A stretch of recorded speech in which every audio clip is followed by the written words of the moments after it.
इस्लामपुर ग्राम पंचायत निरंतर विकास के साथ 113 परिवारों के चेहरों पर मुस्कान लाती है। इस्लामपुर ग्राम पंचायत ने 113 परिवारों को आवास योजना सूची के अंतर्गत लाकर उन्हें मकान उपलब्ध कराए हैं। इस्लामपुर ग्राम पंचायत में सड़कों से लेकर पुल पुलियों तक अनेक विकास कार्य चल रहे हैं। इसी क्रम में 113 परिवारों को ये मकान भी इस्लामपुर ग्राम पंचायत द्वारा दिए गए हैं। आवास योजना के तहत आवास लाभार्थी चंपा साहा ने कहा कि उन्हें आवास योजना के लिए 60,000 टका की पहली किस्त मिल गई है और मुझे अगली किस्त अभी तक नहीं मिली है। पहले हम लोग 4 दीवारी वाले घर में रहते थे और जब भी बारिश होती थी तो रात में भीग जाते थे।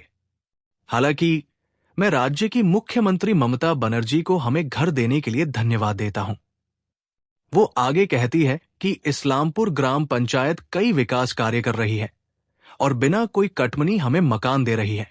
उन्होंने कहीं सुना था कि आवास योजना के लिए कटमनी देने होते हैं। हालांकि इस्लामपुर ग्राम पंचायत के प्रधान ने उनसे एक भी पैसा नहीं मांगा। इस बात से लह लोग खुश हैं। वहीं इस्लामपुर ग्राम पंचायत के प्रधान के प्रतिनिधि अभिजीत पाल ने बताया कि पहली किस्त का भुगतान हो चुका है। अभी तक हम 113 लोगों को आवास उपलब्ध करा पाए हैं। जिन लोगों को मकान दिए गए हैं वे बहुत गरीब हैं और मकान पाने के हकदार हैं। हालांकि इस्लामपुर ग्राम पंचायत में जिन लोगों को मकान मिले हैं उनके खातों में दूसरी किस्त 25 तारीख को जमा कर दी जाएगी। राज्य के मुख्यमंत्री ने इस्लामपुर ग्राम पंचायत में अनेक विकास कार्यों की प्रेरणा दी है तथा आने वाले दिनों में भी इस ग्राम पंचायत में विकास जारी रहेगा। প্রথম কিস্তি টাকা ঢুকেছে? হ্যাঁ, প্রথম কিস্তি ঢুকেছে। ঘর করেছেন? হ্যাঁ, ঘর করছি। কতটা খুশি আপনারা? হ্যাঁ, খুশি। এই ঘর পেয়ে কতটা উপকৃত হয়েছে আপনাদের? মোটামুটি ভালোই হয়েছে। আগে কি আপনাদের পাকা ঘর ছিল? না, ছিল না। পেয়েছেন? হ্যাঁ। কি নাম আপনার? ফাগুনিরা। এটা কোন এলাকা? এলাকাটার আপনার বাড়ি এখানে কি জায়গাটার নাম? নতুন পাড়া, দুর্গানগর। কি বলবেন এই যে ঘর পেয়েছেন? আমি তো ওগুলো বুঝি না। বলুন। মমতা ব্যানার্জি ঘর দিছে, ওইটাতে আমরা অনেক খুশি। এর আগে কি আপনারা ঘরে থাকতেন, কষ্ট হতো না যে ঘরে থাকতেন? হ্যাঁ, কষ্ট তো হইতো। জল টল পড়তো ঘরে? হ্যাঁ, এখনো জল পড়ে।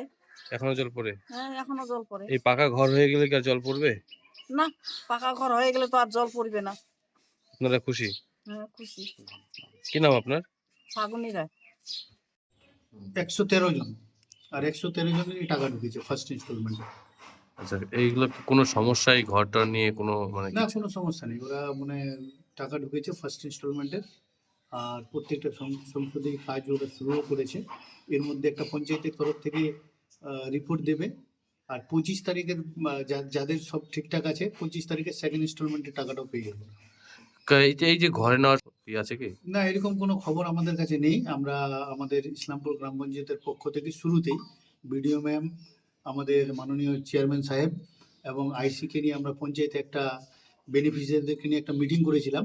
আর সেখানে বলে দেওয়া হয়েছিল যে যদি কেউ যে কোনো অফিস স্টাফ হোক বা পঞ্চায়েতের কর্মী হোক বা কোনো মেম্বার প্রধানই হোক যদি কাটমানি চেয়ে থাকে তাহলে আমাদেরকে রিপোর্ট করতে আমরা ওটা যথারীতি ব্যবস্থা নেব।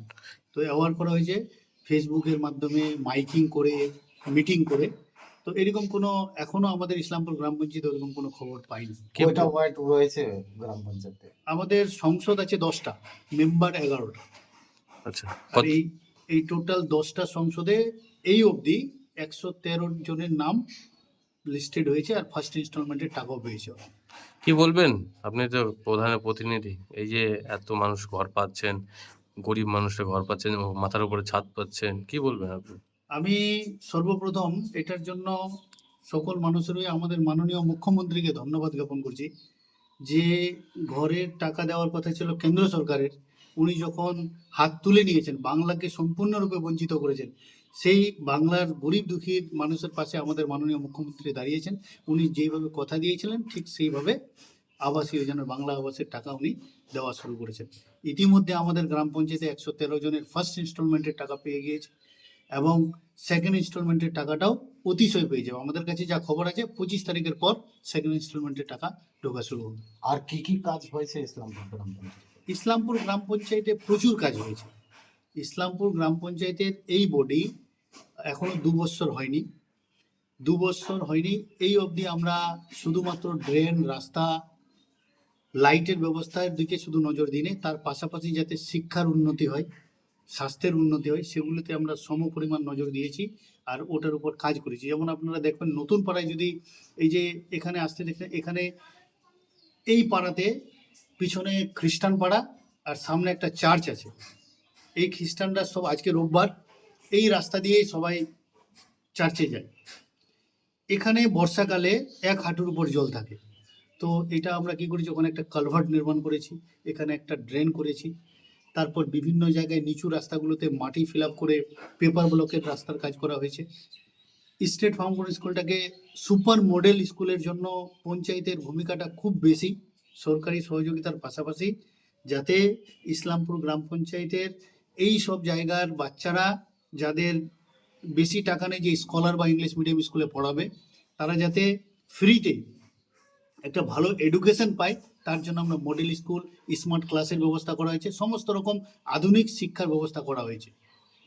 তো এতে তো আপনারা দেখতেই পাচ্ছেন ইসলামপুর গ্রাম পঞ্চায়েত ঠিক একইভাবে যেমন বাংলার উন্নয়ন হচ্ছে, ঠিক ইসলামপুর গ্রাম পঞ্চায়েতেরও উন্নয়ন হচ্ছে। চম্পা সাহা। আবাস যোজনার ঘর পেয়েছেন? হ্যাঁ, ঘর পেয়েছি। ঘর পেয়ে কতটা খুশি আপনারা? ঘর পেয়ে অনেকটা খুশি। আমাদের ঘরে আগে খারাপ ছিল, ঘরের অবস্থা জল টল পড়তো। এখন মমতা দিদি ঘর পেয়ে প্রথম কিস্তি টাকা পেয়েছি। আচ্ছা, এই যে মানে আমাদের কোনো টাকা পয়সা দিতে হয়নি। 1,20,000-এর মধ্যে প্রথম কিস্তির টাকা পাইছি, সেকেন্ড কিস্তির টাকা পাবো। মানে কেউ কেউ কোনো টাকা পয়সা দিতে হয়েছে কি না আপনার? না, কাউকে কোনো টাকা পয়সা দিতে হয়নি। মুখ্যমন্ত্রীকে কি বলবেন? মুখ্যমন্ত্রীকে ধন্যবাদ বলবো আমাদের ঘরটা দেওয়ার জন্য।